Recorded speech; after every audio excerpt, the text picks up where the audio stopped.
tell you a quick bit about us. So we are from USGA. Understanding Sexuality, Gender, and Allyship, USGA, is an unofficial group of Brigham Young students, faculty, and guests who wish to enhance the BYU community by providing a safe space for open, respectful conversation on LGBTQ and SSA topics.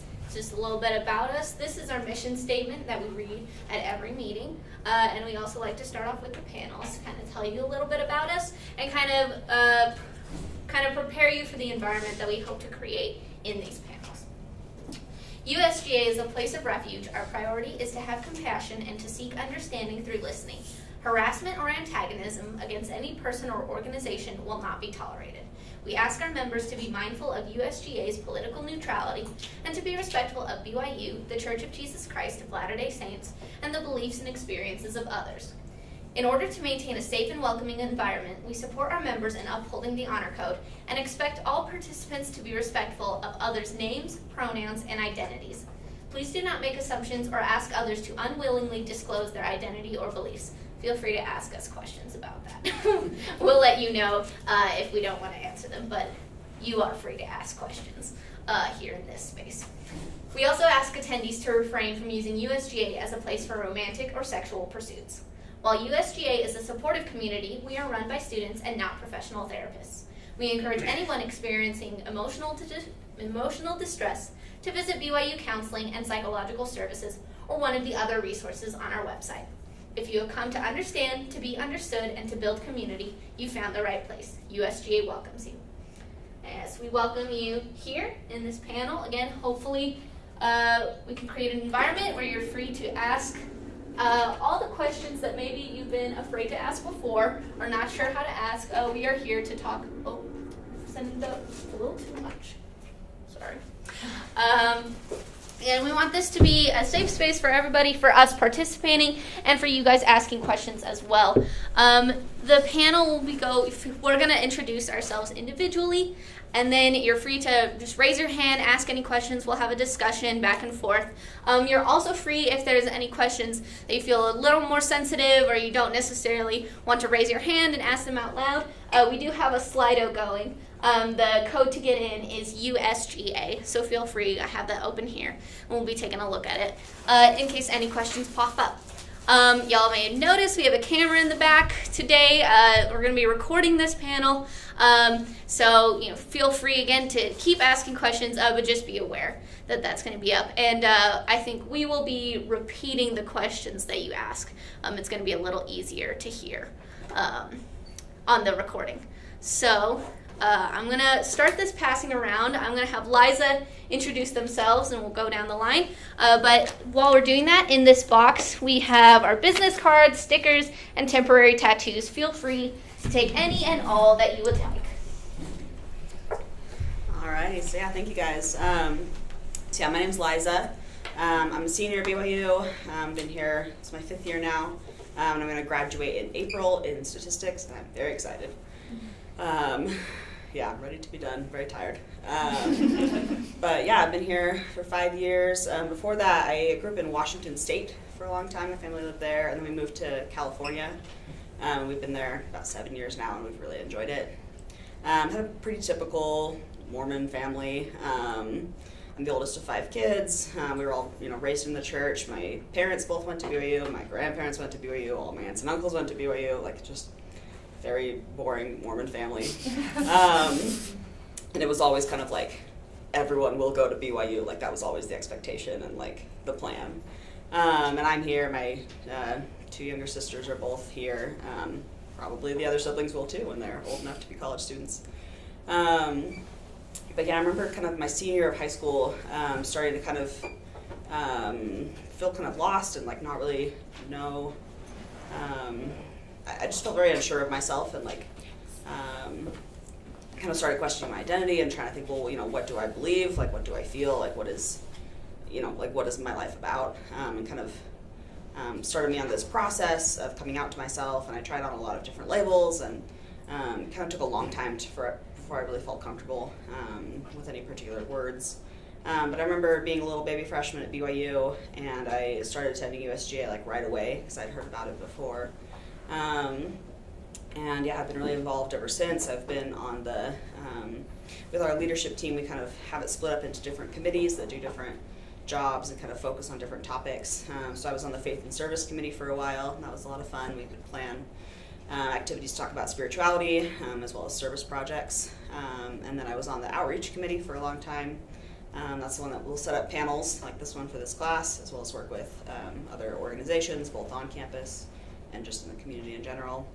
Last year I was one of the vice presidents, and now this year I am the president. So it's a big part of my life. I really enjoy working with this group. I really enjoy what I do, and I feel like even though like being at BYU can be really hard, like this is where I'm supposed to be, and I've been able to do a lot of good things while I've been here. So yeah, that's me. Yeah, again, my name is Liza, and yeah, identify as bisexual. That's a good label to use for me. So. And my name is Emma. You've already heard me talk a little bit at the beginning.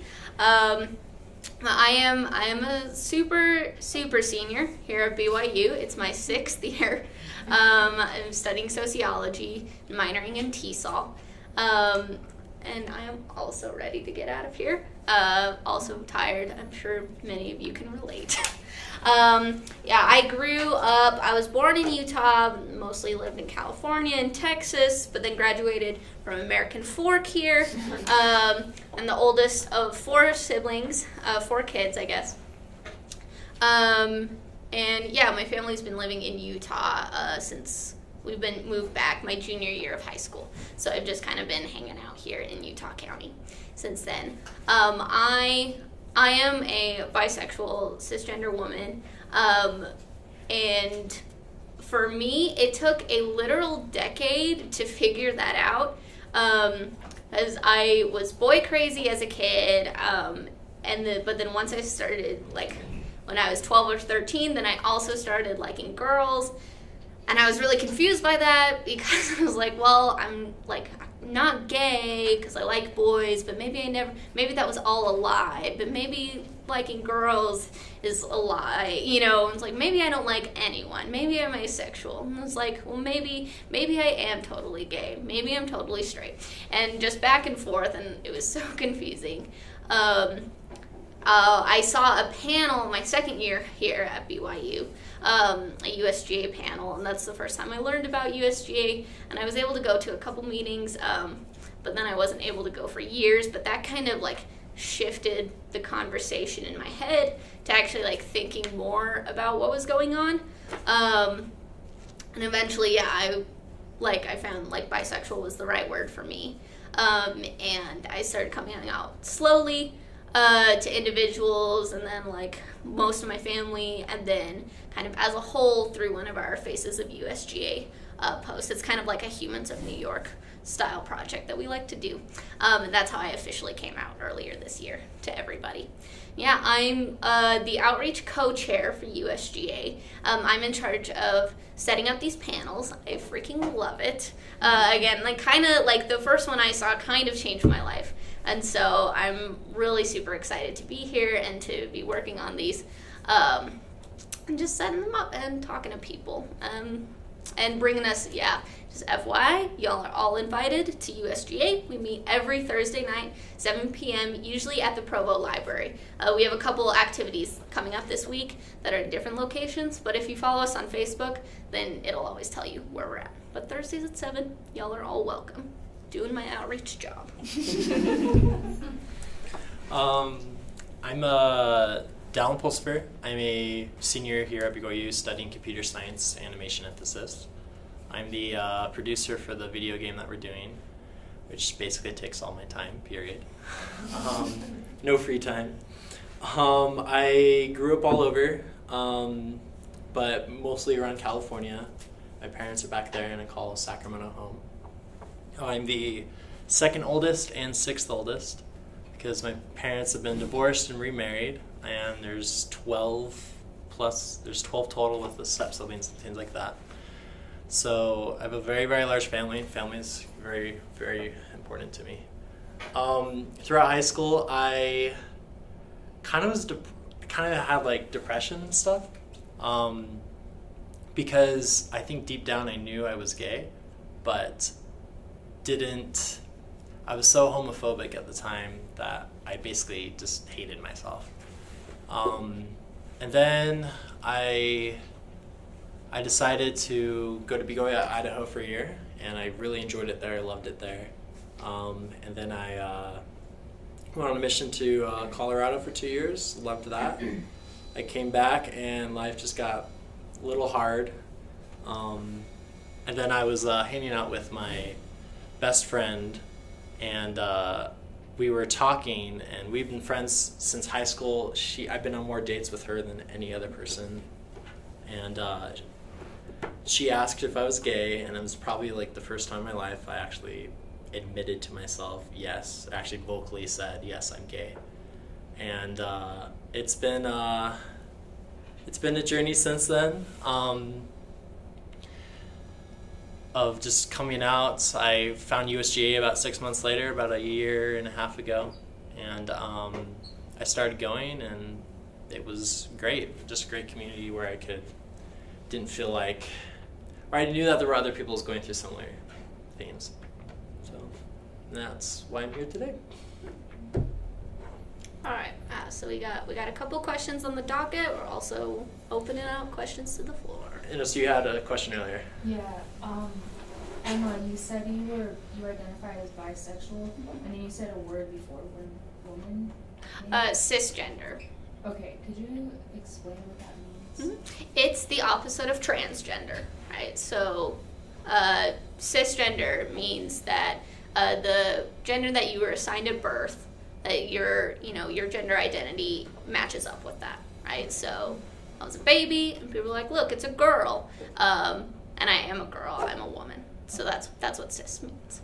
How do you spell that? CIS. I think it's Greek. It's one of those prefixes. Cool, thank you.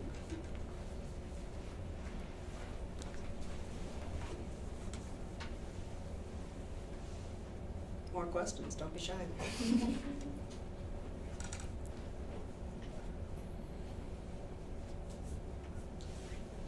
I'm curious about experiences you had with your families that were helpful and supportive, or not helpful and supportive in processes of moving out. I can start with that. I've had like both good and bad experiences, and some funny experiences in between. So first family member I came out to was my mom, and she's like, "Yeah, I know." Like, I didn't know for years. How did you know?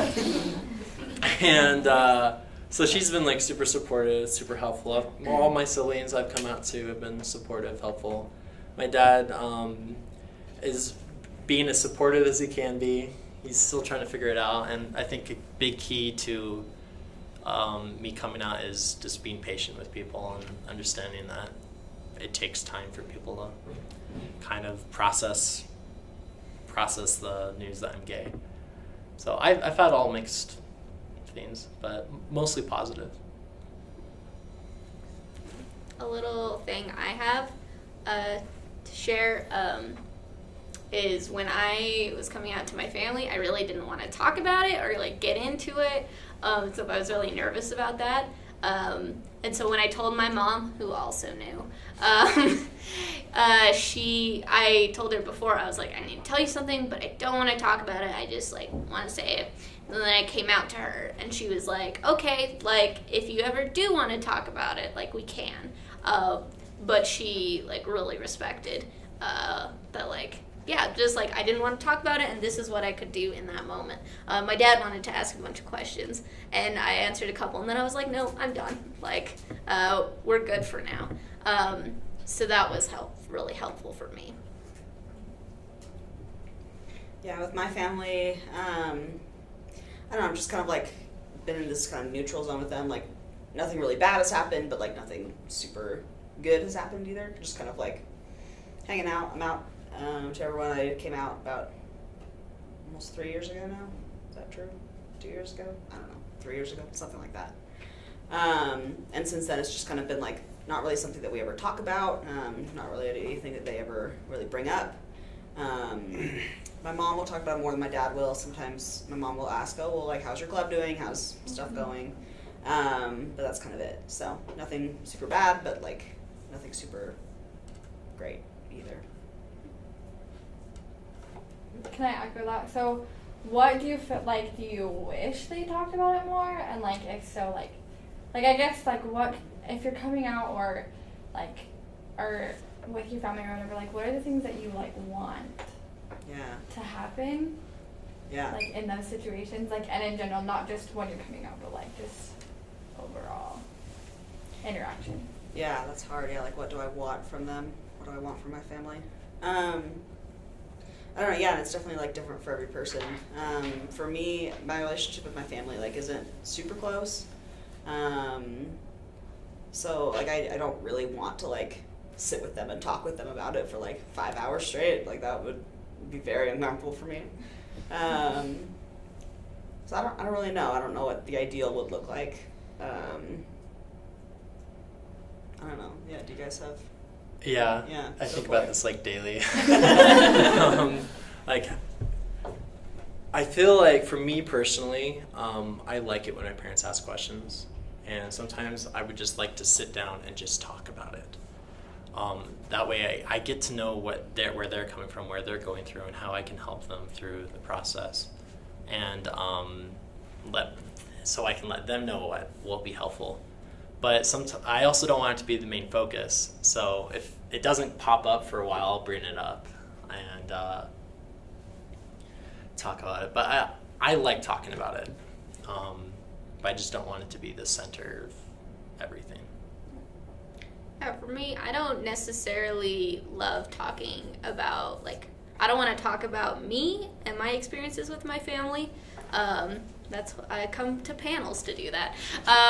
But my family has been really good about asking questions about LGBTQ things in general and kind of asking, like they're looking to be educated and kind of find out more and stuff. And they, like, come to different events and like support. They're not necessarily supporting like me in my position, but they're supporting the community, and that's really helpful for me individually. Yeah, well, in the back, and then we can come forward. For each of you, what's the most ideal situation for your future? Most ideal situation for the future. I don't know. Living somewhere that I can afford, doing some job that makes me happy, and feeling good about life. Yeah. Well, and But, all of yeah. it, like being a member of the church has got to be really hard. Yeah. Because that's the higher road to take, most definitely. And so, I don't know. Is there like what? I guess all of us like have a why of why we live another day and what we want to accomplish. Like for you, and for the things that you struggle, like what's your why? What's the next thing you want to accomplish? Or does that make sense? Yeah. That's like, when I came out, the first question I had was that question. Like, what's next? Like, everything that I had planned for my life is now shattered, and I feel like I had no direction. So it's something that I still don't know, but one thing I've had to learn is to embrace and live and thrive in ambiguity. One thing I've learned is that the fact that life is ambiguous and I don't quite know what my life will look like, there's some comfort in that. And I feel like I'm not necessarily bound by this is what I have to do with my life.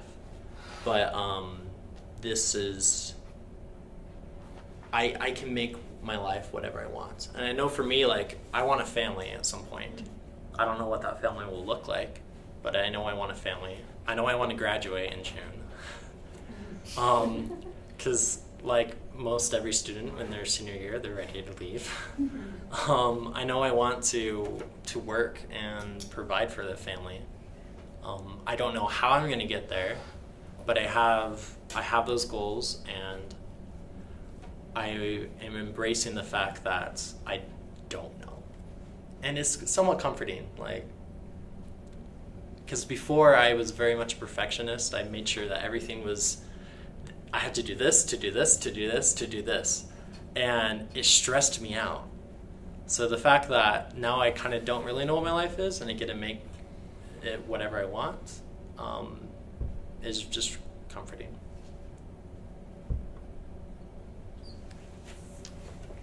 Yeah. Well, so we have a couple other questions. You and then you. And I'll just add to your why. My why is I spent a lot of time feeling like very ambiguous, like not knowing what was going on or what was going to happen, and I still don't know what's going to happen technically, but I have seen my life change and get better, and so now my why is to continue bettering myself, but also to help others. And that's why I'm in USGA. That's why I'm in the major I'm doing, and what I want to do with my work and my family. And so, because there is so much unknown, but I've gotten personally to a space where that's not as important. The questions aren't as important as what has happened, both good and bad. And that also kind of plays into where I'm at with the church. Okay. Yeah, so let's go to that. Yes. I just wanted to ask, if you want other people to bring it up, how do you want them to bring it up? And maybe a percentage, because I think statistically too, would you want it to be 90% of the time I bring it up, or 10% of the time you can bring it up, and this is how I want you to bring it up? Gauging that. I usually I prefer that it just happens in normal conversation. That there isn't necessarily a percentage, but that if we are talking about how are you doing, I might talk about it, or they might ask a few questions here and there. It does depend on each person. I don't know if that answers the question or not. Yeah, I don't know if I have an answer. I don't know. Yeah, I think right now, the majority of the people that I interact with are my friends from USGA, so it's kind of an underlying, already existing fact that we're all queer in some way. So it's, I'm not sure. I think, I don't know if this helps answer your question or if it's just an answer to a different question. But I think maybe when someone, comes out to you, or if you have people in your life who've already come out, kind of following their lead, if they, if you bring up something and they, feel very uncomfortable, then maybe don't. Maybe you'll bring something up and they'll like it a lot. And this panel could be a great thing to bring up, maybe in casual conversation sometime, be oh yeah, this panel, came to my class and they talked about this stuff and it was really cool. And maybe they'll just be great, cool, now let's talk about something else. Or maybe they'll be wow, tell me more, and get excited or something. I don't know. I don't know if that helps, but that might be something good to try. All right, let's go to your question. So when I was probably 13 or 14, my cousin, she came out as lesbian, and for our family it was a really big deal, and a lot of most of older people in the family, it's probably a generation thing and cultural thing too, were really against it and had a hard time with it. So I felt it was this sensitive topic for my cousin, which it was, and it was difficult for her. But I feel that feeling of it being sensitive still lingers to the point where I feel I'm stepping on eggshells around her, because I don't want to say the wrong thing or offend her. And then being a member of the Church of Jesus Christ, I feel recently, because I haven't been a member of a lot, has made it even more difficult, because she knows what I believe in. So I guess that was context. But my question is, I feel personally I have to overcompensate with my cousin.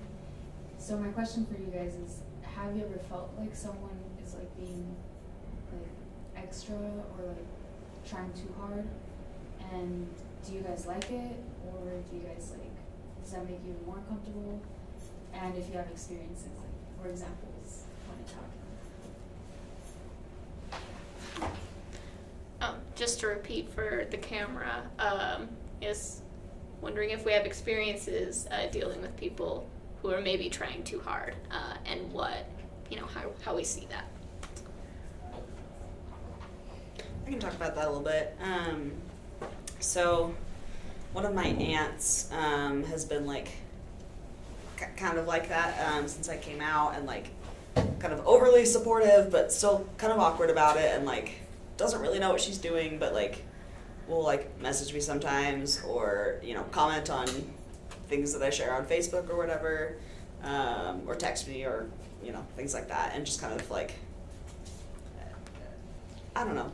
It's sometimes it is kind of weird, because I'm why do you care so much, or think that you care so much, and sometimes it's kind of weird, but at the same time, at least I know that, she's trying, and that she cares about me, and she wants to stay involved. Some of my other, aunts, not really my uncles, mostly just my aunts, will sometimes, if they're visiting my family, or they're in town in Utah and we go to lunch or something, maybe it'll come up kind of vaguely, they're just kind of we're just really worried about you, and we're thinking about you all the time. And I'm great. I don't know if that's a good worry or a bad worry, or, it just kind of feels weird. But with this one, she's, I don't know, she's liking the things on Facebook, and she's, doing fun stuff. Over the summer, Provo Pride, kind of a local organization, had this really big project where they made this ginormous quilt, and this one aunt made a square and mailed it in for this quilt, and just something cute that she didn't have to do, but she's trying, and she's wanting to show support, even though she doesn't really understand and she doesn't really get it, but she wants to support me, and that means more to me than my aunts and uncles who are awkward around me, or my grandma who hugged me the other day was I'm just so worried about you. I'm thanks, Grandma, this feels weird. I don't know how to handle this. So I don't know. I mean, for me at least, I feel going on the side of being too much is better for me than not enough. And yeah, I guess it kind of depends. Yeah, how often you see that cousin, how often you interact with them. If it's all the time, then maybe it's too much. But yeah, I guess just kind of showing that you want to still be a part of her life would be a good thing, maybe. So I have a friend who, she came out to me about 2 weeks ago, and one of the things she expressed was she has that firm resolve that she's always going to stay in the church, but then she also expressed it's hard to feel that temptation to see what it would be like to be in a relationship with a woman. And when she told me that, I just tried to listen and offer support, but I was I don't know what to say. I don't know how to help in that situation. So I guess what do you guys have any advice on that?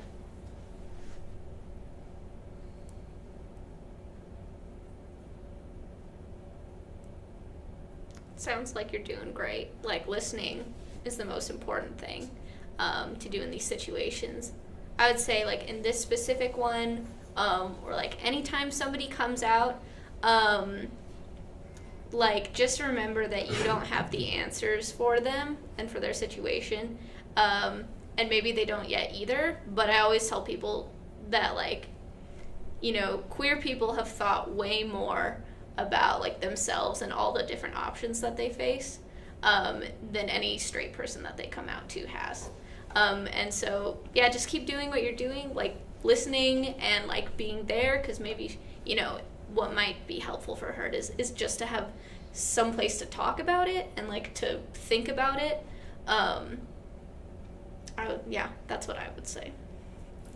Let's also say affirmation can be helpful.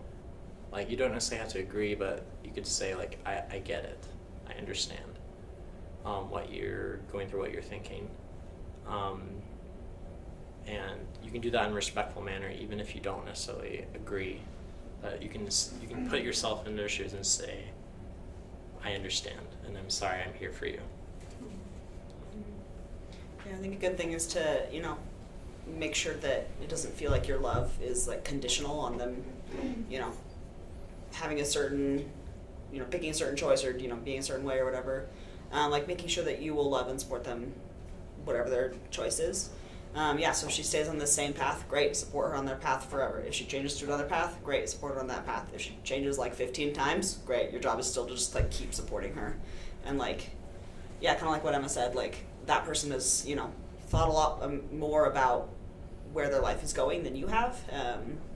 And like my job as an outsider is not to, tell that person, oh, well, I think you should do this, or like, if I were in your exact situation, I would do this, because you don't know, because you're not in that situation. And even if it's, me talking to Emma, like, I don't know Emma's exact situation, like, it's different. But, like, my job is, like, to support that friend wherever they're at, and, like, make sure that they know that I love them.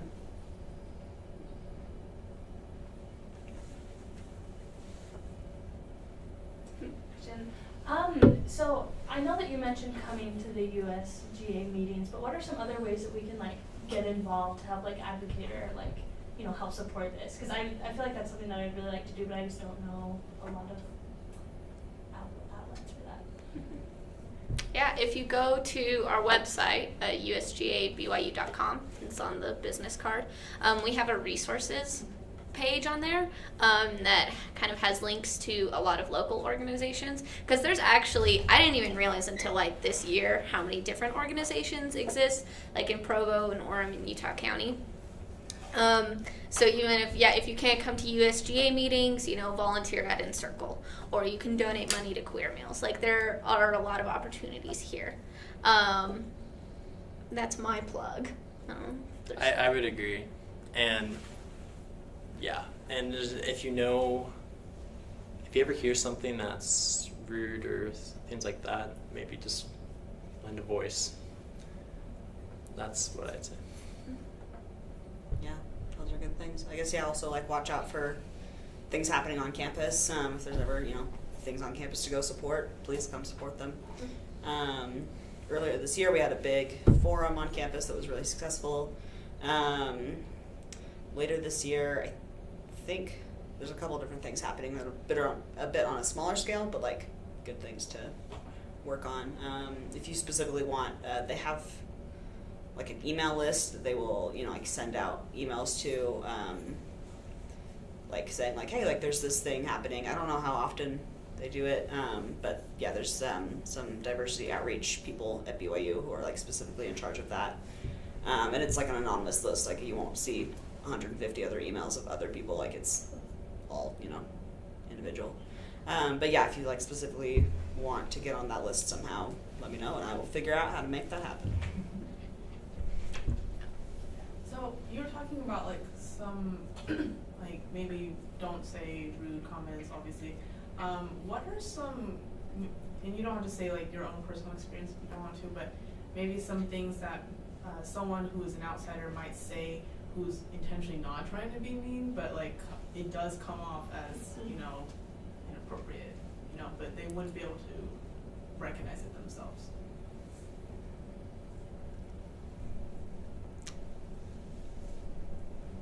Yeah, I would say this is kind of more like a context thing, like no matter what you're saying, like be aware that other people are listening. Because the first time I heard about bisexuality was in middle school when some teachers were just talking like amongst themselves in the hallway about how like a lot of kids thought it was cool to be bi and how it's not a real thing and stuff, and that was the first time I heard about it. So then for like years after, I was like, well, obviously like that's not what's going on. So and like trying to figure out other things that were not helpful. So yeah, even like. Yeah, I'd be aware, because sometimes it is hard to know like what to say or how to say things, even if like you're trying your best to be, nice and conscious about it. But I just say be aware that like that there are queer people around you all the time, hearing things that are said. I don't know if that helps, on the original question, but something to think about. I'd also say, yeah, it really does depend on the person and their situation. It also doesn't hurt when you're talking to someone who's LGBT. Just ask if it's appropriate or not. If you feel like it may be inappropriate. And then just be okay with them saying, no, it's not appropriate, don't talk about that. Yeah, I think also a good thing is to kind of match the language that somebody uses for themselves, like making sure you use the labels that they want to use. So like if somebody uses the label like same-sex attracted, great, use that label for them. If somebody else uses the label gay, use that label for them. If somebody else uses the label queer, use that label for them.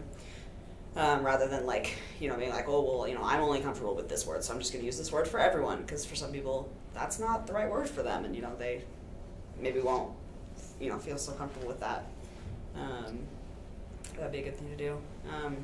Kind of a specific example of, yeah, someone like who was not, you know, not intending to say anything mean, but accidentally did, was my sophomore year. I was in a New Testament class, and I remember the professor, you know, talking once. We were going over the parable of the talents, and one person has 5 talents and they double them, and then someone else has 3 and they double them, and someone else has 1 and they like stick it in the dirt. And you know, talking about that and kind of being like, oh, the lesson is that no matter what you have, like, you can still go be good and like learn more things and get more talents, and like as long as you are, you know, doing good things, it doesn't matter like how much, but as long as you like are still increasing, you're doing great.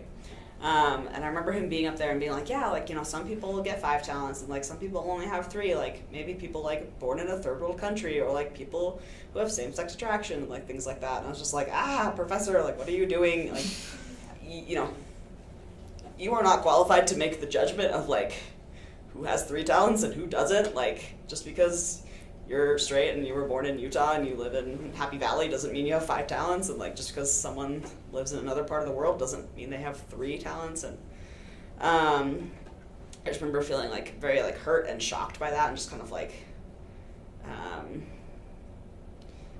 I don't know, just felt like this professor was not very aware of what he was saying and kind of how it was coming across. So I think, yeah, just kind of paying attention to the things that you say, but then also like listening to what other people say, and like, yeah, standing up when people are saying things that maybe aren't the best. I'm going to combine some of the questions that we have here on Slido. So we got a lot of questions about being at BYU. So if any of us would like to talk about if we've ever, you know, if we've ever thought about transferring, like why we're still here, how maybe things have gotten easier as we've been at BYU than when we first were here, and then just for fun, because it's on here, and I want to, you know, talk about it, like how open we are about, you know, being queer at BYU. I can start first. There's a lot of questions here if you need to check on it. I've thought about transferring from BYU. It's really hard to be here sometimes, but it's, in my case, it's easier for me to stay because of the money, because of my connections to people, because I've been here 5 years and I'm not giving up any of those credits. And I'm very lucky to where that's not, it doesn't affect my safety by being here. And so I am able to stay. What's helped me adjust, like, and how things have gotten better for me while being here is, one, like, coming out to myself and actually figuring things out, because before I was just really lost. And 2, coming to USGA is huge. I love USGA so much. And yeah, it's given me a space and also brought a lot of people into my life, who, like, yeah, just kind of like changed like the way my life has gone, like, while I've been here at school. And then how open am I? now that I was so scared for a long time to come out to anybody, and now I'm just like, I'll tell anybody. I literally stood up in a class where I knew the professor. I know the professor really well, and so I felt safe enough to do this. But first day of class, I can't even remember. It was tell us something interesting about yourself. It was a question. It was what gas station do you like to go to? That was it. And I said, I like to go to this gas station because I'm bi, and when I was coming out, a lesbian, who worked there gave me a free soda. And and just told my whole class. And for me, it's I just want to tell anybody and everybody because I know there are people who aren't able to do that. And so I want them to see that somebody is out there and okay, and that they have somebody that they could come to if they need to. I know for me, it has been hard to be at BYU, and there's times where I just want to leave, or I think I feel stuck. But I know that it's the place where I need to be because I worked very, very hard to get into the animation program. It's one of the best in the nation, and the opportunities there are phenomenal. You can't compare it to any other school. And the people in the program are amazing. And I have to remind myself sometimes that, yes, it can be hard to be at BYU, but there's lots of benefits that I can't miss out on just because I don't feel comfortable all the time. And one thing that's helped is I've had very positive responses from people that I come out to. I decided in January that I would just be open about being gay and not advertise it, but at the same time someone asks or asks me on a date or something, I'll be like, oh, I'm sorry, I'm gay, I'm not interested in date, or if it comes up, I'm saying, oh yeah, I'm gay. And I've had very positive experiences with other students, and which has been very good. So BYU is hard. Sometimes I wish that there was an easy way to transfer, but I wouldn't go back on coming to BYU. Yeah, I guess, similar things is what they said. There's been multiple times that I've thought about transferring, and every single time I've just really felt really strongly that this is where I'm supposed to be, and this is where I'm doing good things, and I need to stay. And I have been able to do a lot of really good things while I've been here. I've made a lot of really good connections and worked on different projects, and it's been really good for me. But at the same time, it is very, very hard to be here. And for me, the thing that has made it better or made it less bad is having a really good support network. Finding other people who have similar experiences to me and making those friendships and having people that I can just talk to and feel like they understand. All right, I think we have time for one more question. I know y'all still have class, but we're going to be packing up and heading out. So, let's take one more question from y'all. Well, you guys talked about how hard it is to be here at BYU, and what do you think should change about the BYU culture? What would you want to totally be different to help others who are experiencing the same things as you guys? What would you want to change about the culture? A lot.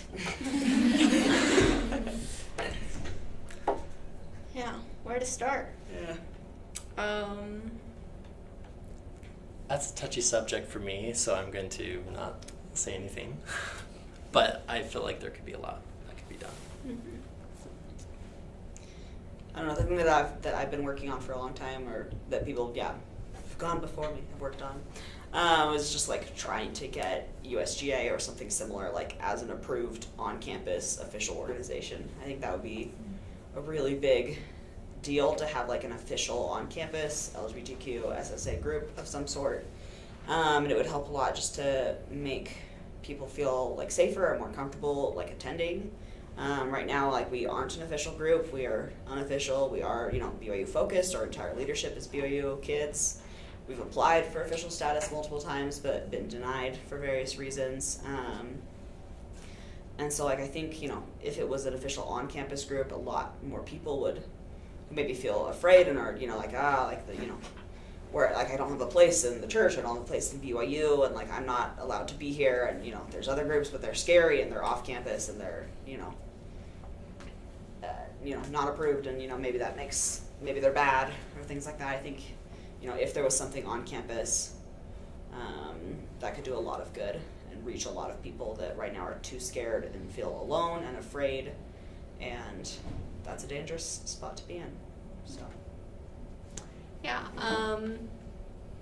similar to that, I wish there were more resources for LGBTQ students. Like, yeah, having the group be on campus would be a huge help with that. Also, the thing we've talked about, like, we wish we could have is a resource center. Again, because, like, people are struggling and having a really hard time, and, like, we're really lucky. CAPS is a huge help for a lot of us, myself included, and stuff, but it's just not enough. Yeah, and so I wish people in general, and on a more institutional level, were more willing to like be interested and involved, instead of like just acknowledging like, oh yes, like this is a real thing, and we love you. I wish there was a little more action with that. Yeah. All right. Thank you. Thank you for reaching out to us and having us come to class, and y'all were lovely. And I know we didn't get to all the questions that y'all would have liked, but feel free, we have contact on our website. We have social media that you can reach out to. I'd be willing to put my stuff up. Again, I'm always happy to talk to people. And so, but yeah, we hope that, you'll take this information, and if you're able to come to USGA, we'd love you. We'd love to have you. Just go forth and be good.